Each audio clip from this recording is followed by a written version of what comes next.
Hey guys, welcome back to the channel. For today's video, we're going to talk about something a little bit different, but it does come back to police work and it comes back to me directly and the way that I do police work. And it's something that I thought this would be a good opportunity to kind of address this.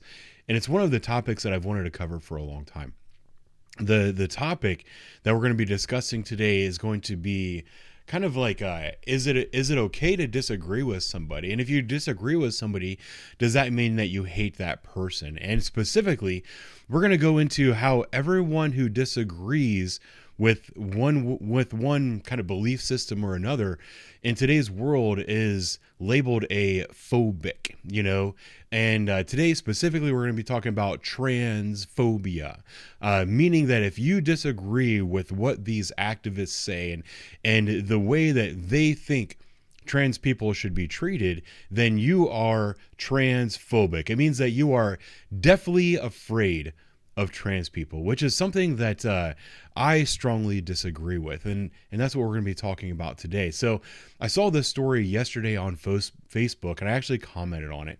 It's a story from 10TV's Facebook page. And it was actually written by the Associated Press, which kind of gives you a little idea of how it's going to be written. But it says the Ohio House has now passed a bill banning gender-affirming care for minors and blocking transgender students from participating in girls' and women's sports. It now goes to Governor DeWine's desk. And when I saw this article and I read it briefly, what this law basically says is that minor children are not at the age of consent. They're not at the age of majority. They're not old enough and mature enough to be making permanent decisions about their bodies. Therefore, we are going to outlaw the practice of what is called gender affirming care. I'll go more specifically as saying what this does is it bans minor children from being put on puberty blockers. So if you have a prepubescent child and you want to halt them from going into puberty, so if you have a young girl and you want to give her drugs that would prevent her from developing breasts, or you have a young boy and you're going to stunt his testosterone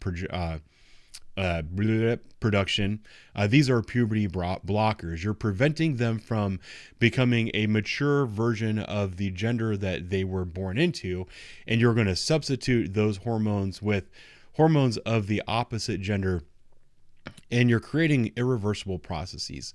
And in some cases, it even goes so far as to what I would call mutilating a child's body, cutting off sex organs, and artificially manufacturing the sex organs of another gender. These are things that are now banned by law in the state of Ohio, as well as the practice of someone who was born a male and spending most of their life as a male all of a sudden decides, hey, I'm a female now and I want to participate in women's sports. This law also bans that practice.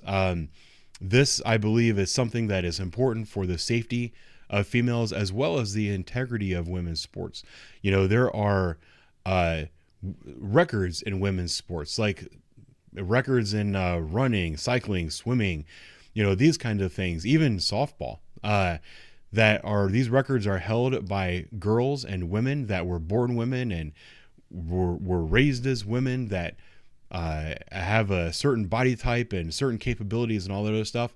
If somebody decided that, if a man decided that they're now a woman and they're going to participate in those sports, they could break those records. It's an unfair playing field. There's a lot of reasons for that. And I believe strongly that this kind of thing is the right thing to do. I think it's absolutely insane that anybody would think otherwise. But regardless of that, there are people that think otherwise. And that's kind of what we're going to be talking about today.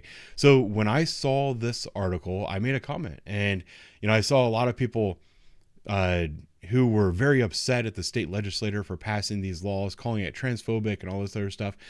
And I said, what they're doing is they're preventing child abuse. And that actually spurred on a handful of replies from people. And I want to highlight these two right here. This one from Sean and this one from Tasha, because this is the perfect embodiment of what's wrong with our society and the things that they attribute to you simply for voicing your opinion on a matter. There are going to be a lot of polarizing topics in our culture. You know, we all have different ideas of how things should be dealt with. And simply because I don't agree with the way you think something should be dealt with doesn't mean that I'm an evil, hateful person. And those are the attributes that these people try to assign to you. The first one is this guy, Sean. He says, "Are you not employed by the Ohio Department of Public Safety, whose divisions include the Highway Patrol?" I am employed by the Department of Public Safety, and I donated $2,000 of my salary to some gender affirming care at Akron Children's, and the governor is aware of my donation, and it was announced live on television.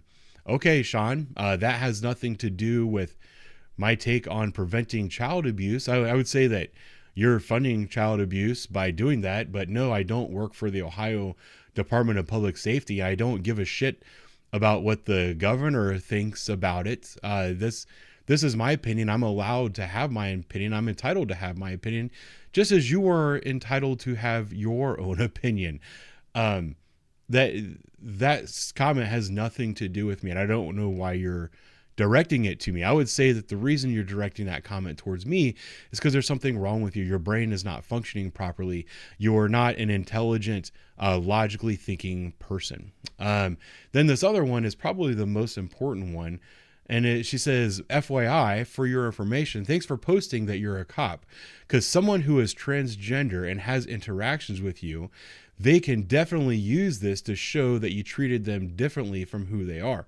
As law enforcement, I think you'd be smarter than this." So she's making a leap, saying that since I think we should not be putting boys on puberty blockers, and I don't think we should be cutting breasts off of girls, and I don't think we should be cutting penises off of boys, that since I have that belief, and that since I believe it's unfair for girls to be competing in sports against people who were raised as boys, since I believe that is unfair, she automatically makes the leap that I'm going to treat people with gender dysmorphia differently than I'm going to treat other people. This is one of those things where you're making an accusation without any evidence. And I did reply to that, and I replied to it publicly, and I'm not afraid to read that comment now. It says, "I treat mentally ill people really well. I actually have a reputation for treating them with compassion. There's plenty of body camera footage to prove you wrong. It's leftists like you who treat people poorly because they don't agree with you." And I believe that strongly, and I'll stand behind that. You know, this is one of the things that's wrong with our society. I have my belief system. You have your belief system. We're allowed to believe things that are different. We are going to vote for people that we think are going to carry out what we most believe in. Currently in the state of Ohio, the elected officials in charge of the House, the Senate, and the governor's office, their thoughts and feelings are more aligned with what I believe, and they're passing legislation as such. If your idea is more popular and the people that you support are more popular, they will have more popular support, and they will control the legislator, and they will make laws. If I disagree with one of the laws that is being made, it's perfectly okay for me to voice my opinion on whether or not I agree with that law. And this is important stuff, and we shouldn't be villainizing people simply because they believe something different than us. Now, I specifically want to address this accusation that I treat people with gender dysmorphia or transgender people any differently than I treat anyone else, because I don't. There's absolutely no evidence to support the idea that I treat them any differently. And I spent some time this morning after I read this comment, and I went and I searched and I searched and I searched, and I found one of the incidents that I had on top of my mind. You know, I take a lot of interactions that I have with the public, and I pull them as public records, and I post them online to show the public how police officers treat people when they're out doing their duties. I don't pull all of my interactions. For one, it would take too much time.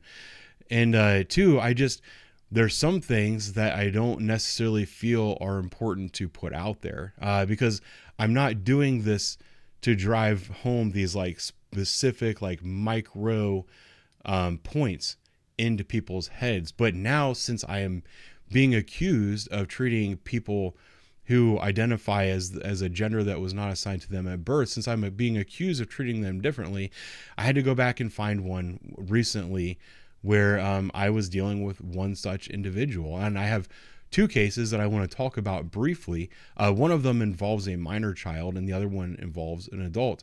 And unfortunately, I can't post the one that involves the minor child, but I can talk to you about it today.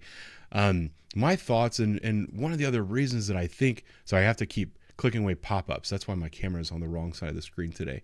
One of the reasons I feel strongly that that giving these drugs and doing these procedures on children is child abuse, as seen in my comment above, is because these kids aren't necessarily aware of the decisions that they're making. I believe strongly that in a lot of these cases, these are just children that are trying to fit in and trying to make their parents feel happy. They're trying to show their parents that they support their way of thinking. And often that takes the, it takes the form of telling their parent that they're trans or, you know, one of these other things. I believe strongly in that. And there's a lot of evidence out there to kind of support my position. I saw something recently. It's one of the Disney executives that has a couple of young children. I think they're both under 10 years old, if I'm not mistaken. And they both identify as trans. One identifies as trans. One identifies as a non-binary, somebody without specific gender is my understanding of that. If you look at populations as a whole, you know, and the incidence of this kind of gender dysmorphia, it's incredibly, the likelihood of somebody becoming trans or having these thoughts or whatever is actually very, very, very small. The likelihood of two children in one family both believing that, and that's like a naturally occurring thing, that's hormonal, that's part of their being, part of their chromosomal makeup, part of their DNA. The idea that two children in the same family are going to have this without external forces is basically impossible. It's basically impossible for these children to believe this without their parents having heavy influence on them. That's why I believe that it's actually not these kids that are making these decisions for themselves. So it's really a lot of influence from the parents that is causing them to believe that stuff. And the first story that I want to talk about is one of those stories. You know, I was dispatching a call about it was a runaway 16 or 17-year-old girl. It was at shift change, so the precinct that it was on, they were back at the sub unloading, and I cover shift change for that precinct, so I had to go down and take this call by myself. Usually this is the type of call that you send 3 or 4 officers on, because it was a high risk missing. It was a missing juvenile with suicidal ideations, and this child was also blind. When you have a blind child with suicidal ideations, that's one of those like all hands on deck missing persons calls. So I volunteered for the run. I drive down to the house where this was called in at, and I met with a woman outside. This woman tells me that, you know, she got into an argument with her daughter because her daughter wanted to go to Children's Hospital. She said she was just discharged from Children's Hospital like the day before. They said that she needed to go home. She didn't want to stay home. She wanted to go back to the hospital where people are all nice to her, make her feel ooey gooey and warm. And the mother said, no, there's no point in taking you there. I'm not going to. So her daughter, who is blind, just stormed out of the house. And mom said she was unable to physically control her daughter, so she had to call the police. A couple of other observations that I had while I was at the house is that they had a lot of political signage on the front of their house that identified them as strongly leaning towards the left politically. I'll put it that way. I'm trying to be as generous as possible. But it's just a fact of the matter that when somebody has a Black Lives Matter sign up, that they have a Love is Love sign up, that they have the Hate Has No Home Here sign up, you know where they stand politically. And also the woman mentioned that she has a wife and that this child is adopted. So it's a lesbian couple that's adopted a child from the foster care system. They've adopted a blind child from the foster care system. And they're very left leaning because they have all these left leaning political signs outside. So I told her, you know what, I'll go ahead and start circulating the neighborhood. You stay at the house. If the child comes back, just call in and I'll come back to the house and we'll deal with it then. And I went off to looking for this missing girl. I didn't have to go very far. I was barely a block away. As I'm driving down the road, the description was somewhat heavy set, female, white, wearing a jean skirt and I think a gray t-shirt or something like that. It was warm out. It was summertime. And also when you're blind, it really stands out that you're walking with a cane. So I'm driving down the road. I see my missing person walking on the right-hand side of the road. The other kind of funny thing is that a crowd had been drawn into this missing person. And there was a bunch of people on the other side of the street jumping up and down, saying, officer, officer, officer. And I get out of the car. I was like, what? They're like, that girl right there, she was walking into traffic like she's trying to hurt herself. And I was like, okay, that's what I'm here for. So I went over and, I forget her name. Name doesn't really matter. But I was basically like, Jennifer, we'll make up a name. I was like, Jennifer, hey, can you come talk to me? This is the police. I'm Officer Ben. And she hears me, definitely keys in on where my voice is coming from, just makes a beeline right into someone's yard. So I walk after her kind of slowly and deliberately, and I'm calling her name, trying to get her to talk to me, just being very nice, trying to be polite, trying to be warm and welcoming. And she just kept going. And so I would go in front of her and I'd say something else and she'd start bouncing the other way. Got back to where on the sidewalk and she was walking towards the street. And sorry, I have to mute my computer. She's walking towards the street and I said, hey, you need to knock this off. You're going to walk yourself into the street and get hurt. She then smiles at me and makes a deliberate movement into the street, which caused me to have to grab onto her.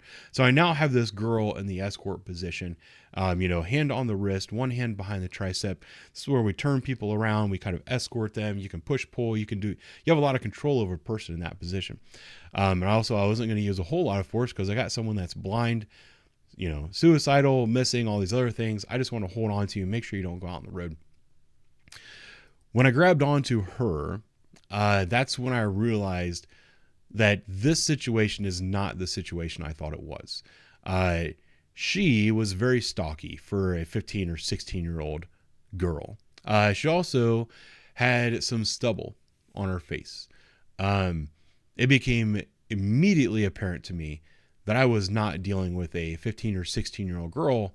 I was dealing with a 15 or 16-year-old boy that was dressed up as a girl, that identifies as a girl, so as I tried to gently apply pressure and move her around, she was pushing back with the full force of a 15 or 16-year-old very stocky young man. She was trying to rip her arms away from me. And you have to remember too, I had a crowd that was watching all of this go down. The crowd, all they know is that they have a girl that's blind wearing a mini skirt or a short jean skirt, and you have an officer that has his hands on her. I was very aware of my surroundings, very aware of what everything looked like. Generally speaking, if I've got a hold of somebody and I'm trying to escort them to some place and they start yanking their arm away from me, one of the things that I'm very likely to do, especially if I'm by myself, is to take that arm bar and turn it into an arm bar takedown, put you on the ground, put your hands behind your back, and I'm going to kind of sit on you and wait for backup to arrive. This way you don't run out and get hit by a car. You can't turn and swing on me. He was also taking his cane, the blind person's cane, and swinging it in my general direction, trying to hit me. So I'm holding up his arm, trying to block getting hit by a cane, trying to prevent him from running out in the street, have a crowd of people watching me. There was a whole lot of things going on here. I was able to kind of pin his arm up against me and get to my walkie and say, hey, I need another officer out here. And if you can have the mother swing by, I'm over on this other street. Can you have her swing by? The mother came out. Child was refusing to cooperate with the mom. And actually, when the mom showed up, she became the child became even more deliberate in her movements, trying to get away from me. Was smiling, was making a game out of this whole situation. Finally, another officer showed up. When there were two of us, we grabbed her by the arms, walked her over by the car. She kind of just sat down without too much trouble. Put her in the car, walked over to mom, and that's when mom says, "Oh, by the way, she's trans." And I was like, I didn't say it out loud, but in my head I was thinking, that would have been good information to tell me a few minutes ago, before I went and started putting my hands on somebody. But I think I said something to the effect of, yeah, I figured that out. That's kind of obvious at this point, which she just kind of nodded. But the fact of the matter is, and it's unfortunately, I can't pull this body camera footage because it involves a minor person, and it's not considered a public record. But the fact of the matter is, I didn't treat that person any differently. I didn't beat that person up. I wasn't disrespectful to them. I treated them with the utmost respect and compassion, because that's the kind of person that I am. I deal with people who have mental illness all of the time. And it doesn't matter if your mental illness is that you believe you were born into the wrong body, or if you believe that you're seeing ghosts and stuff crawling out of the road trying to kill you. My job as a police officer is to get you into treatment as promptly and safely as possible.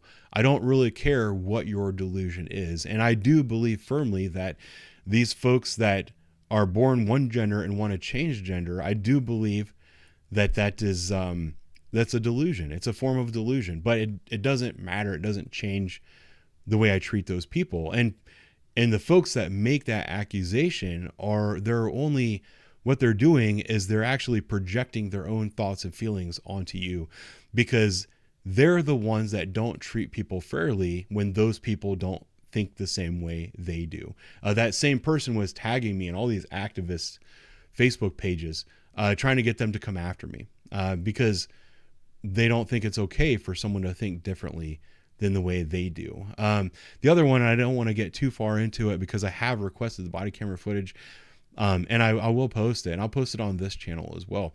But this is just a couple of months ago. I looked it up. It was on August 8th, 2023. I was dispatched on a call about a suicidal person that had taken an entire bottle of ibuprofen. I think she said that she took 75 200 milligram ibuprofens, and that was causing her a lot of pain. I get to the house, I talk to this person. The name was on the run. It was a female name. I get up there, "Hey, hon, what's going on?" After talking to her for several minutes, it became very apparent, especially when they started listing their different mental illnesses that they're being treated for, that gender dysmorphia is one of those things, that this was actually a male presenting themselves as a female, and they wanted to be treated as a female. It doesn't affect my job. If you want to be treated a certain way, I'll treat you a certain way. That's my job, is to make you feel comfortable and to get you the help that you need. If you're suicidal and you're taking a boatload of ibuprofens to hurt yourself, I'm going to take care of you, and I'm going to treat you with dignity and respect and compassion and make you feel comfortable, get you to that position.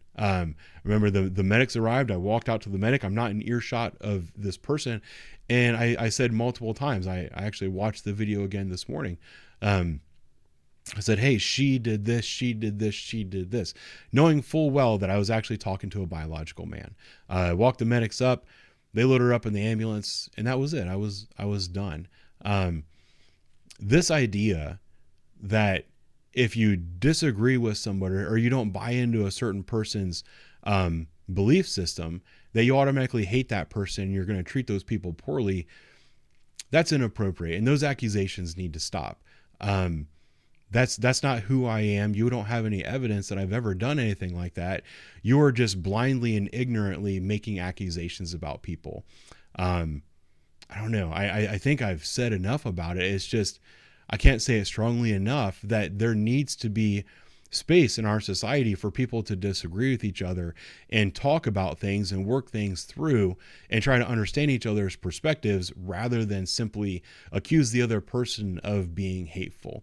But I will 100% stand by my statement that I made earlier, that that laws like this are meant to prevent child abuse. I strongly believe that if you have a child that is 5, 6, 7, 8, 9, 10, 11 years old, and they come to you and say, Billy comes to you and says, hey, I don't believe I'm a boy. I believe I'm a girl. I want to wear dresses and I want to take medications to make me a girl. I believe strongly that giving those children drugs to prevent them from maturing under the gender that they were born with, that if you chemically doctor or chemically interfere with that natural biological process, you are abusing that child. And I will never back down from that statement. I think that people who do this and that push this stuff onto children are 100% abusing these children. I think that's going to be it for today. Thank you for watching. I'll talk to you soon.